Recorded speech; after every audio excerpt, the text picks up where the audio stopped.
തൃശൂർ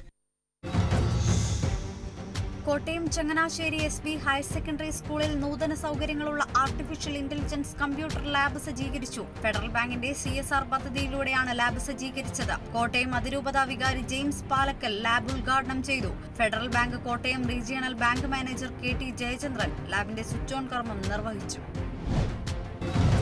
ഗുജറാത്തിലെ സൂറത്തിൽ ലിഫ്റ്റ് അപകടത്തിൽ മലയാളിക്ക് ദാരുണാന്ത്യം. മരിച്ചത് കോട്ടയം കുടമാളൂർ സ്വദേശി രഞ്ജിത്ത് ബാബു. ഹോട്ടലിലെ ലിഫ്റ്റ് പിറ്റിലൂടെ താഴേക്ക് വീണാണ് അപകടം. മൃതദേഹം നാട്ടിലെത്തിക്കും. കോട്ടയം പെരുവയിൽ തിരുവനന്തപുരത്ത് നിന്ന് വെള്ളൂർ KPL കമ്പനിയിലേക്ക് യൂക്കാലിപ്സ് തടി കയറ്റി വന്ന ലോറി നിയന്ത്രണം വിട്ടുമറിഞ്ഞു. ഡ്രൈവർ അത്ഭുതകരമായി രക്ഷപ്പെട്ടു. സമീപത്തെ വ്യാപാര സ്ഥാപനത്തിന് കേടുപാടുകൾ സംഭവിച്ചു. പെൻഷൻ ആവശ്യവുമായി സംയുക്ത യൂണിയനുകളുടെ ആഭിമുഖ്യത്തിൽ ആലപ്പുഴ ക്ഷേമനിധി ഓഫീസിന് മുൻപിൽ ധർണ സംഘടിപ്പിച്ചു. പെൻഷൻ ഔദാര്യമല്ല, അവകാശമാണെന്ന് ധർണ ഉദ്ഘാടനം ചെയ്ത വിശ്വകല തങ്കപ്പൻ പറഞ്ഞു. 14 മാസമായി മുടങ്ങിയ പെൻഷൻ ഓണത്തിന് മുൻപ് നൽകുക, ക്ഷേമനിധി ബോർഡിൽ നിന്ന് സർക്കാർ കടമെടുത്ത കോടികൾ തിരിച്ചടക്കുക തുടങ്ങിയ ആവശ്യങ്ങൾ ഉന്നയിച്ചായിരുന്നു ധർണ.